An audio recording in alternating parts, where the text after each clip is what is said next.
Hi friends, welcome back to our channel Kavya Uday's life style.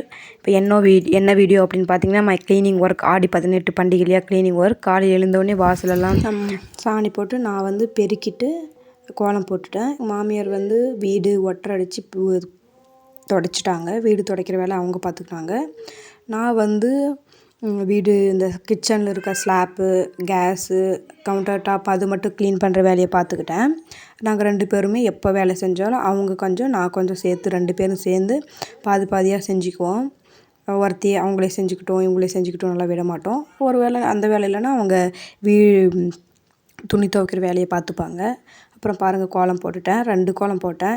சிம்பிளாக ஒரு பக்கம் வந்து கொஞ்சம் நல்ல இடம் இருக்கிறதுனால சிம்பிளாக ஒரு 9 புள்ளியில் கோலம் போட்டேன். இந்த பக்கம் வந்து ஒரு சின்ன இடம் தான் இப்போ போட்டிருக்கேன் இல்லைங்களா, அதில் வந்து ஒரே ஒரு ரோஸ் மட்டும் சின்னதாக போட்டேன். அவ்வளோதான், சின்ன கோலம் தான் போட்டேன்.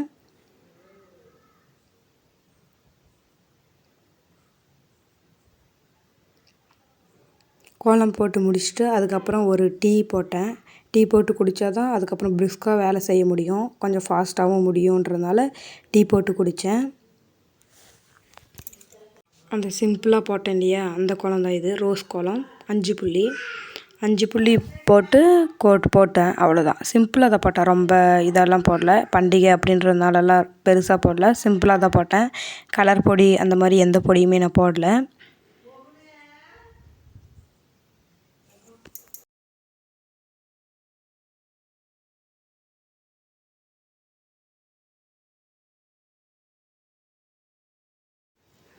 இது சின்ன கோலம், ரோஸ் கோலம். அப்புறம் இந்த பக்கம் பாருங்கள், ஒரு கோலம் 9 புள்ளி போட்டிருக்கேன். அவ்வளோதான் இந்த பக்கம் கோலம்.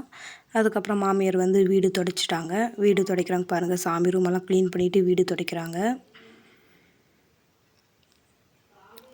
வீடு துடைச்சி முடிச்சுட்டு அவங்க வந்து சாமி பாத்திரம்லாம் கழுவி வச்சாங்க.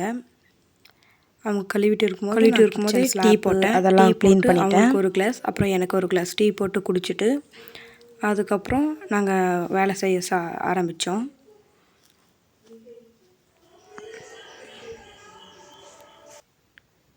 டீ குடிச்சிட்டு அதுக்கப்புறம் வேலையை ஸ்டார்ட் பண்ணிட்டேன். பாத்திரம் பாருங்கள் எவ்வளோ இருக்குது. இது வந்து துடைக்கிறதுக்கு முன்னாடி இருக்க வீடியோ. பாருங்கள் எப்படி இருக்குது வீடு, பொருளெல்லாம் எப்படி இருக்குது. அப்புறம் துடைச்சிட்டு அப்புறம் எப்படி இருக்குதுன்னு பாருங்கள். ஃபஸ்ட்டு பாத்திரம் அந்த ஸ்லாப்பெல்லாம் துடைச்சிட்டு சோப் போட்டு அதுக்கப்புறம் துணி போட்டு துடைச்சிட்டு அதுக்கப்புறம் ட்ரை துணி எடுத்து அது துடைச்சிட்டு அதுக்கப்புறம் பாத்திரம்லாம் விளக்கி வச்சுட்டு அதுக்கப்புறம் பாத்திரம்லாம் பட்டுன்னு கொஞ்சம் சீக்கிரமாக எல்லா வேலையும் முடித்தேன். ஏன்னா நிறைய வேலை இருக்குது அப்படின்றதுனால. அதுக்கப்புறம் எல்லாத்தையும் ஃபாஸ்ட்டாக செஞ்சு முடிச்சுட்டு அதுக்கப்புறம் கவுண்டர் டாப் க்ளீன் பண்ணேன். கவுண்டர் டாப் க்ளீன் பண்ணி முடிச்சுட்டு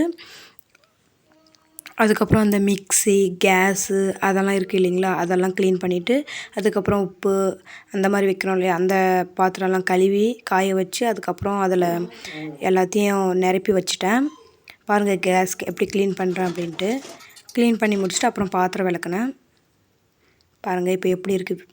க்ளீன் பண்ணி முடிச்சுட்டு அப்புறம் எடுத்த வீடியோ இது. எப்படி இருக்குது பாருங்கள். இப்போ தான் சாப்பாடே வச்சேன் ஆக்சுவலாக. அதுக்கப்புறம் துணி துவைச்சி போட்டேன். மாப்பு அதெல்லாம் அழித்து போட்டுட்டு மேட்டு அதுக்கப்புறம் துணி காய வச்சேன். நிறைய துணி இருந்துச்சு. தம்பியோட யூரின் பெட்ஷீட்டு, அதுக்கப்புறம் அவனுடைய கொசு வலை, யானை துணி அந்த மாதிரி நிறைய இருந்துச்சு. எல்லாத்தையும் துவைச்சி போட்டேன்.